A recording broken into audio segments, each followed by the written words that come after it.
ትናንት ማታ በሐዋሳ ከተማ የሚሰራውን የኮሪደር ልማት ለማየት እድል አግኝተን ነበር። ሐዋሳ አፈጣጠሯ በጣም ውብ ነው።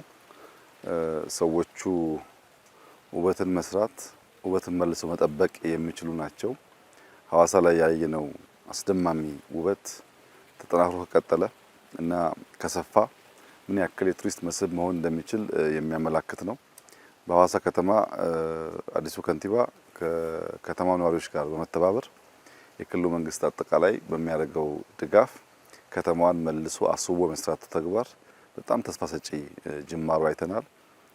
በሐዋሳ ኢንዱስትሪያል ፓርክ እየተመረቱ ያሉ የሶላር ምርቶች በሚቀጥለው ዓመት ከግማሽ ቢሊዮን ዶላር በላይ ከሐዋሳ ኢንዱስትሪያል ፓርክ ብቻ ኤክስፖርት እናደርጋለን። ኢንዱስትሪው ከተማው እያደገ መጥቶ የሰርቪስ ኢንዱስትሪውን በሚስብበት ሰዓት በተለይ ከአዲስ አበባ እስከ ሐዋሳ ያለው ሃይዌይ በዚህ ዓመት እየተጠናቀቀ ስለሆነ ከሚቀጥለው ዓመት ጀምሮ ከሐዋሳ አዲስ አበባ ማክሲመም 2 ሰዓት በቶሎ ነው የሚወስደው። ያን ተጉዘው ስራ ለመስራት ለመዝናናት በእጅጉ የሚያግዝ ነው። ከከተማውና ከኢንዱስትሪ ሲወጣ ደግሞ ይሄ ብላቴ አካባቢ ነው። እንደምታውቁት የዛሬ 2 ዓመት 3 ዓመት ገደማ መተን ነበር። ብላቴ በረሃ ነው። ምንም አይነት ምርት የሚሰጥ አካባቢ አልነበረም።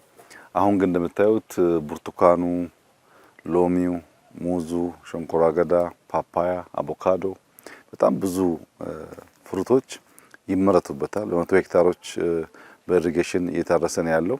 ለገበያ የሚውሉ በጣም ከፍተኛ የሆነ ምርት እየወጣ ነው ያለው። መጥቼ ነበር ከጥቂት ጊዜ በፊት። እንደዚህ አይነት ቦታ አልነበረም። አሁን ሙሉ በሙሉ ጫካ መስሏል።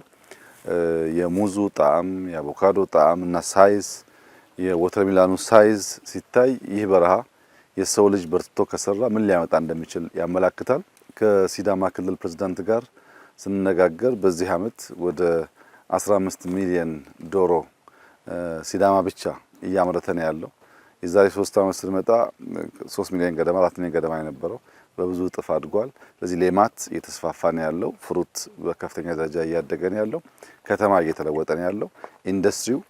ኢንዱስትሪ ብቻ ሳይሆን ኤክስፖርት ወደ ማድረግ እያደገ ነው ያለው። ይሄ ሁሉ ሲደመር ኢትዮጵያን ከነበረችበት የልመና የታሪክ ደህንነት አስቀርተን ብልጽግናን ለማረጋገጥ ያን ደግሞ የሚጠብቁ ተቋማት ለመገንባት ቅድም እንዳየነው የኤሊት ፎርሱ በጣም አስደማሚ ብቃት አሳይቷል። ተቋም እንገነባለን። እርሻችን በብርታት በብዙ ጥረት እናዘምናለን፣ እንሰራለን። ከተማዎቻችን ኢንሃንስ እናደርጋለን። ኢንዱስትሪዎቻችን ለዓላማቸው የሚበቁና ኤክስፖርት አድርገው ገቢ የሚያመጡ እናደርጋቸዋለን። በዚህ ሁሉ ትስስር ውስጥ ባጠረ ጊዜ የኢትዮጵያን ብልጽግና ለማረጋገጥ የሚያግዝ ይሆናል። እንግዲህ አሁን በሁሉም መስክ አስተማማኝ ጅማሮች አሉ። ይሄ እርሻ እንደምታዩት ጥቂት ዓመት የጀመርነው በጣም ተስፋ ሰጪ ነው፣ ግን መስፋት አለበት። ድፍን ደቡብን ማጥለቅለቅ አለብን። በዚህ መንገድ ያ ስራ ይፈልጋል።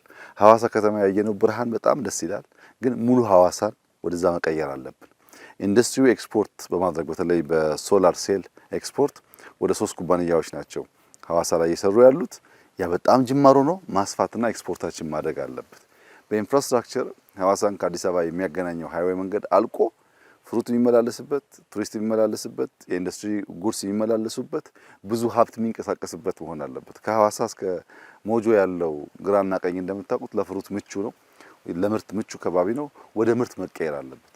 ግብርናችንም በእውቀት በትጋት ከሰራን፣ ኢንዱስትሪ በእውቀት ገበያ ተኮር አድርገን ከሰራን፣ ከተሞቻችንን ካዘመን፣ መሰረተ ልማት ከገነባን፣ እነሱን የሚጠብቅ ደግሞ ጠንካራ ተቋም አርሚ ከገነባን የኢትዮጵያ ኤግዚስተንስ ነጻ ሰላማዊ የመሆን አቅሟ እያደገ የሚሄድ ይሆናልና በሁሉም መስክ ነው መለፋት ያለበት። ዳይቨርሲፋይድ ያልንበት ዋናው ምክንያት በአንድ መስክ ያለ ሰክሰስ፣ በአንድ መስክ ያለ ውጤት ሁሉን ችግር አይፈታም። በግብርናውም፣ በኢንዱስትሪውም፣ በከተማውም፣ በሌማቱም፣ በገጠር ኮሪደሩም የጀመርናቸው ስራዎችን ሲሰናሰሩ ሲተሳሰሩ የምናስባትን ኢትዮጵያ ለመስጠት በእጅጉ የሚያግዝ ነው። ዛሬ ያየሁት ስራ በጣም ደስ ይላል። ይሄን የሰሩ የግሉ ሴክተር ሰዎች ሊመሰገኑ ይገባል። ማህበረሰቡ ይሄንን ጠብቆ አስፍቶ ኢትዮጵያን የምግብ ቅርጫት የማድረጉን ትልም ለማሳካት አሁንም ይበልጥ መረባረብ፣ መስራት፣ መልፋት አለብን እላለሁ። በጣም ደስ የሚል ጊዜ ያሳለፍኩት እጅግ አድርጌ አመሰግናለሁ።